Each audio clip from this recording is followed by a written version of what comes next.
আপনার ফেসবুকে কমেন্টের পাশে ফলো বাটন কিভাবে অ্যাড করবেন, অর্থাৎ আপনি যার কন্টেন্টেই কমেন্টস করুন না কেন আপনার কমেন্টের নামের পাশে থাকবে ফলো বাটন এবং সেখানে ক্লিক করে কিন্তু আপনার ফলোয়ার্সও বেড়ে যাবে খুব সহজে। তো কিভাবে আপনি ফলো বাটন অ্যাড করবেন সেটা আজকের এই ভিডিওতে আমরা ডিটেলসে দেখে নেবো। তো একটু স্কিপ না করে সম্পূর্ণটা আপনাকে কিন্তু দেখতে হবে। তো চলুন না দেরি না করে শুরু করা যাক। তো সাইডে আমি স্ক্রিন শেয়ার করছি, এখান থেকে আপনারা সব বুঝতে পারবেন।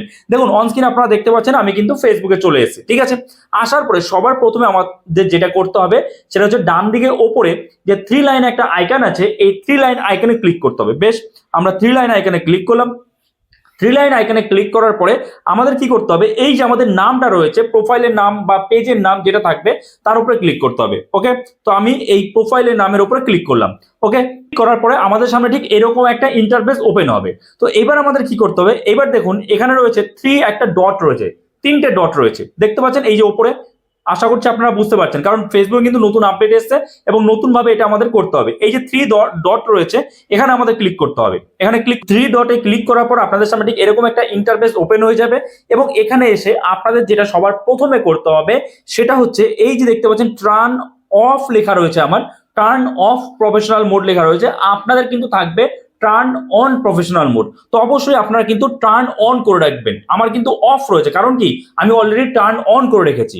তো আপনাদের এটা টার্ন অন প্রফেশনাল মোড করতে হবে, বোঝা গেল?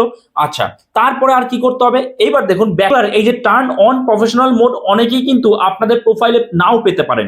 তো সেটা আপনি কিভাবে পাবেন সেটাও আমি বলে দেবো, আগে বাকি সেটিংস গুলো দেখিয়ে নিই, ঠিক আছে। তো এবার আমরা ব্যাক করবো, এখান থেকে ব্যাক করার পরে এবার আমাদের যেখানে যেতে হবে আবার ব্যাক করব। ব্যাক করে এই যে দেখতে পাচ্ছেন এই যে সেটিংস বলে একটা অপশন রয়েছে, এই সেটিংসে ক্লিক করব। এই সেটিংসে ক্লিক করলাম। সেটিংসে যখনই ক্লিক করব আমাদের সামনে ঠিক এরকম একটা ইন্টারফেস ওপেন হয়ে যাবে। আমরা স্ক্রল করব, স্ক্রল করে দেখুন এখানে রয়েছে, এখানে একটা অপশন রয়েছে দেখুন এই যে how people find and contact you, দেখতে পাচ্ছেন। তো আমাদের এই how people find and contact ইউতে ক্লিক করব। ক্লিক করার পরে এই জায়গাটায় ভালো করে দেখবেন, খুবই গুরুত্বপূর্ণ কিন্তু settings, who can send you friend request. এখানে আমি কি করেছি, ফ্রেন্ড অফ ফ্রেন্ডস করেছি। আর কি করেছি, who can see your friend list, এটাও আমি ফ্রেন্ড করে রেখেছি, এখানে কোনো সমস্যা নেই। People with your email address, এটা আমি নো ওয়ান করেছি। People with your phone number, এটাও নো ওয়ান করেছি। এই সেটিংসগুলো কিন্তু আপনাকে সঠিক করে রাখতে হবে। আচ্ছা, তারপরে দেখুন একটু স্ক্রল করবেন। স্ক্রল করার পরে এই যে দেখতে পাচ্ছেন এই যে এই অপশনটা, do you want search engines outside of Facebook to link to your profile, এই অপশনটা আপনি অন করে রাখবেন। এটা মোটেই কিন্তু আপনি এরকম ভাবে অফ করবেন না। কেন বলুন তো, এটা কেন অন করা হয়? এখানে পরিষ্কার বলা হচ্ছে যে আপনি যদি কেউ ফেসবুকের বাইরেও, মানে কেউ যদি গুগলে সার্চ করে সেখানে কিন্তু আপনার প্রোফাইলটা শো করবে। আর এখানে যদি আপনি অফ করে দেন তাহলে কিন্তু শো করবে না অন্য কোথাও, শুধুমাত্র ফেসবুকে শো করবে। তাহলে এটা সবসময় আপনি অন করে রাখবেন, বোঝা গেল? আশা করি বুঝতে পেরেছেন। আচ্ছা, এখান থেকে আমরা ব্যাক করবো। এবার ব্যাক করার পরে আমাদের সামনে কিন্তু এই মেনুগুলো আবার চলে আসবে, ঠিক আছে। আগের মেনুতে আমরা চলে আসবো এবং এখানে আমাদের একটু স্ক্রল করতে হবে। স্ক্রল করার পরে এখানে দেখতে পাচ্ছেন যে ফলোয়ার্স অ্যান্ড, এই যে আমি একটু স্ক্রল করে দেখাচ্ছি আপনাদের, এখানে দেখতে পাচ্ছেন ফলোয়ার্স অ্যান্ড পাবলিক কন্টেন্ট, দেখেছেন? তো আমাদের কি করতে হবে, এখানে ক্লিক করতে হবে। এবার এখানে ক্লিক করার পরে কি রয়েছে, হু ক্যান ফলো মি, পাচ্ছেন হু ক্যান ফলো মি। তো হু ক্যান ফলো মি এটা যেন আপনার পাবলিক থাকে।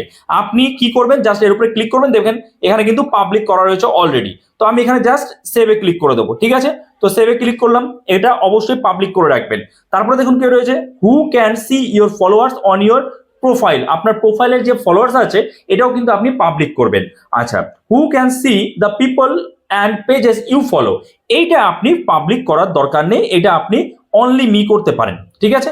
হু ক্যান মানে আপনি কাদেরকে ফলো করছেন এটা আপনি অনলি মি করে রাখতে পারেন। এবার নিচে সেভে করে ক্লিক করে দেবেন। বাকিগুলো বাকি ওপরের দুটো কিন্তু আপনাকে পাবলিক করতে হবে। আচ্ছা, তারপর দেখুন কি রয়েছে, who can comment on your public post, অবশ্যই আপনাকে এটাও পাবলিক করে রাখতে হবে। Public post notification public, public profile info এটাও কিন্তু পাবলিক করে রাখতে হবে অবশ্যই। তো আর নিচে দেখতে পাচ্ছেন শো মোস্ট রিলেভেন্ট কমেন্টস, এটা অন করবেন। অফ ফেসবুক প্রিভিউস এটাও কিন্তু আপনাকে অন করে রাখতে হবে। ওকে, তো এই কয়েকটা সেটিং যদি আপনি ঠিক মতো অন করে রাখেন তাহলে আর কোনো সমস্যা নেই। আপনি যখনই কাউকে কমেন্টস করবেন আপনার নামের পাশে ঠিক এইরকম ফলো বাটন দেখাবে। এবার যদি আপনি আপনার প্রোফাইলে টার্ন অন প্রফেশনাল মোড না পান তাহলে আপনি কি করবেন, তাহলে কিছুই না, জাস্ট আপনাদের প্রোফাইলটাকে আনলক করতে হবে। অর্থাৎ আপনারা এই একই রকম ভাবে থ্রি লাইন আইকনে ক্লিক করবেন, ঠিক আছে। ক্লিক করার পরে এখানে আসবেন, আসার পরে আপনারা যখন এই নামের উপরে ক্লিক করবেন, এই নামের উপরে যখন আমরা ক্লিক করব তখন কিন্তু এখানে আবার আমাদের আসতে হবে এই যে 3 ডট আইকন, এই 3 ডটে আবার ক্লিক করতে হবে। 3 ডটে ক্লিক করার পরে এটা ওপেন হয়ে যাবে এবং এখানেই কিন্তু আপনি আনলক প্রোফাইল এই অপশনটা পেয়ে যাবেন যদি আপনার প্রোফাইল লক করা থাকে। বোঝা গেল? তো সবার আগে আপনি কিন্তু আনলক করে নেবেন এবং আনলক করার পরে আপনি একবার রিফ্রেশ করে নেবেন বা নতুন করে ফেসবুক অ্যাপটা ওপেন করবেন, মানে অফ করে ওপেন করবেন। তারপরে দেখবেন আপনার কিন্তু টার্ন অন প্রফেশনাল মোড চলে এসেছে ঠিক এই জায়গাটাতে। বুঝা গেল? আশা করি বুঝতে পেরেছেন। তো যদি এই ভিডিওটা আপনার জন্য হেল্পফুল হয়ে থাকে, নতুন কিছু শিখে থাকেন, অবশ্যই একটা লাইক করে দেবেন। চ্যানেলে নতুন হয়ে থাকলে চ্যানেলটাকে সাবস্ক্রাইব করে আমাদের পাশে থাকবেন। তো চলুন দেখা হচ্ছে নতুন কোনো ভিডিওতে। সবাই ভালো থাকবেন।